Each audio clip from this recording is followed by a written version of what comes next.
Welcome back to another technical deep dive here in the debug zone. Today we're tackling a big question and breaking it down with insights from other users. Hopefully this clears up some misconceptions and helps you get the answer you need. So buckle up, stay a little curious, and let's jump right in.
And that's a wrap.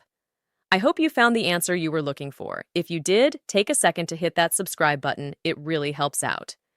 And let me know in the comments which solution worked best for you. See you next time in the debug zone.